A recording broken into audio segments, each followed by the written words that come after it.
Bir önceki videomda sizlerle birlikte Ulanzi'nin hafıza kartı okuyucularını incelemiş ve neden hızlı bir hafıza kartı okuyucu edinmeniz gerektiğinden bahsetmiştim. Bu videomda ise yine Ulanzi markasının DEC-Dock D200H kodlu bu ilginç ve kullanışlı ürününden bahsetmek istiyorum.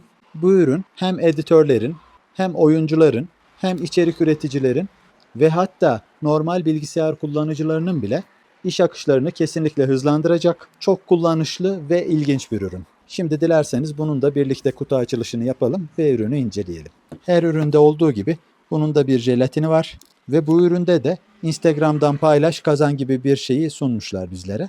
Ulanzi'nin ürünlerinde bu tür sosyal bir kampanya başlatmış olmaları bu konuda pek çok donuk pazarlama stratejisine sahip firmaların aksine Ulanzi'nin bu yapmış olduğu bana çok sempatik geldi. Böyle şeyleri seviyorum. Şimdi kutuyu açtık ve kutu içeriğinde bizi bir tane kullanım kılavuzu karşılıyor. Kullanım kılavuzunda Türkçe bir içerik yok maalesef. Fakat Google çeviri vasıtasıyla bunu kolayca Türkçeleştirebilir ve bu kılavuzdan faydalanabilirsiniz. Şimdi ürünü çıkaralım.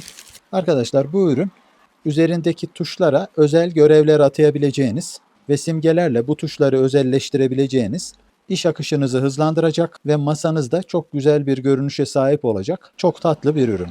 Ürünün üzerinde biri yanda, diğeri arkada olmak üzere 2 tane Tip A USB 3.0 girişi, yine biri yanda, 3 tanesi arkada olmak üzere 4 tane Tip C girişi, namı diğer Type-C. Diğer yanında ise bir adet microSD, bir adet SD kart girişi bulunmakta. Bu güzel ürünü bilgisayarınıza ilk taktığınızda üzerinde bazı varsayılan fonksiyonlar ile gelmekte. Fakat hem bu fonksiyonları hem de üzerlerindeki simgeleri değiştirebilmektesiniz. Yani istediğiniz gibi özelleştirebiliyorsunuz.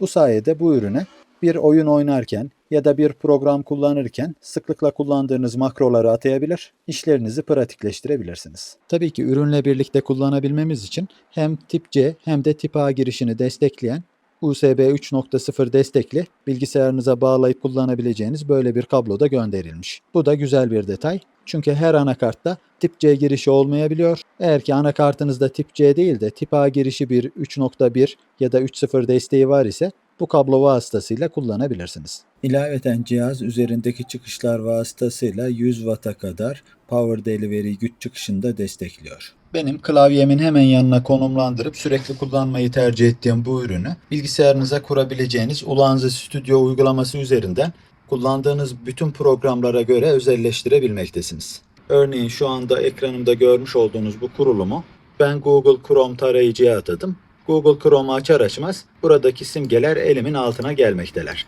Buraya ekstra presetler ekleyebileceğimiz gibi kullanacağımız programlara göre buranın sayısını da arttırabilmekteyiz. Yine örneğin Adobe Premiere'i açtığımız zaman cihazın üzerindeki simgeler tamamen değişmekteler. Kısacası bu cihazı nasıl kullanacağınız tamamen sizin hayal gücünüze kalmış. Fakat şunu söyleyebilirim ki bir klavyeden daha işlevsel olarak kullanabilmektesiniz. Elinizin hemen altında kart okuyucuların bulunması, diğer tarafta ise USB çıkışlarının bulunması ve bunun yüksek hızlı şarjı da desteklemesi oldukça işe yarayan bir özellikmiş. Bu aleti sadece masaüstü bilgisayarınıza kurabilirsiniz gibi de düşünmeyin. Zira günümüzde pek çok laptopun USB girişlerinin sayısı azaldı ve bu anlamda hem işlerinizi kolaylaştırması için hem de USB sayınızı arttırmak için bu cihaz çok güzel bir seçenek diye düşünüyorum. Piyasadan alabileceğiniz kalitesiz USB çoklayıcılar bile 10 dolar 20 dolar gibi fiyatlara satılmaktalar. Yine kart okuyucular da aynı şekilde tabii ki.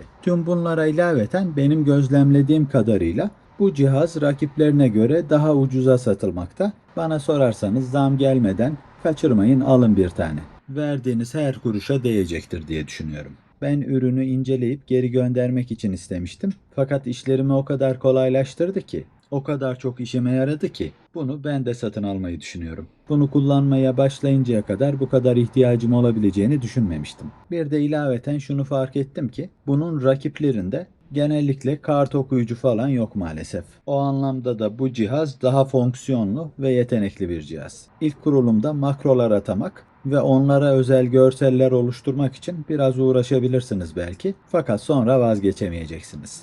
Umarım ki severek kullanırsınız ve sizlere de çok faydalı olur.